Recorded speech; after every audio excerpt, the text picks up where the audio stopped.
Professor clamp যন্ত্রণায় কুঁকড়ে গেলেন, তার মুখমণ্ডল যন্ত্রণায় বিকৃত হয়ে উঠল। পরের মুহূর্তেই তার শরীর থেকে বিশাল এক বায়বীয় বিস্ফোরণ ঘটল। রাস্তার সবকিছু তছনছ হয়ে গেল, যেন একটা প্রলয়ঙ্করী ঝড় বয়ে যাচ্ছে। 200 পাউন্ডের কম ওজনের সবাই বাতাসে উড়ে গেল। এমনকি পাশেই দাঁড়িয়ে থাকা এক নারীও বাতাসের তোড়ে খুঁটির সঙ্গে আটকে গেলেন।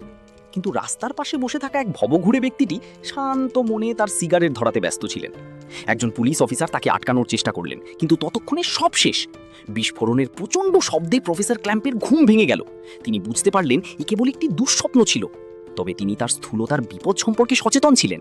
প্রফেসর হিসেবে তিনি ব্যায়াম করতে আগ্রহী ছিলেন না, তাই নিজের ল্যাবে একটি ওজন কমানোর ওষুধ আবিষ্কারের কাজে লেগে পড়লেন। ওষুধটি তৈরি করার পর তিনি সেটি পান করলেন এবং সঙ্গে সঙ্গে প্রচণ্ড পেটে ব্যথা অনুভব করে অজ্ঞান হয়ে গেলেন। 5 ঘন্টা পর জ্ঞান ফেরার পর তিনি আয়নার সামনে দাঁড়িয়ে অবাক হয়ে দেখলেন তিনি অবিশ্বাস্যভাবে স্লিম এবং হ্যান্ডসাম হয়ে গেছেন। খুশিতে আত্মহারা প্রফেসর নতুন কাপড় কিনলেন এবং সেই নতুন রূপ নিয়ে তার পছন্দের নারীর মন জয় করলেন। কিন্তু আনন্দ বেশিক্ষণ স্থায়ী হলো না। হঠাৎ তার হাত আবার আগের মতো মোটা হতে শুরু করলো। তিনি আতঙ্কিত হয়ে ওই নারীকে ঘর থেকে বের করে দিলেন। তখনই তিনি বুঝতে পারলেন এই ওষুধের কার্যকারিতা মাত্র 1 ঘন্টার জন্য। দিনের বেলা তিনি নম্র প্রফেসর ক্ল্যাম্প হিসেবে থাকেন, আর রাতে ওষুধ খেয়ে এক আধুনিক হ্যান্ডসাম পুরুষ হিসেবে সময় কাটান। তবে তিনি জানতেন না ওষুধের কার্যকারিতা দ্রুত কমে আসছে।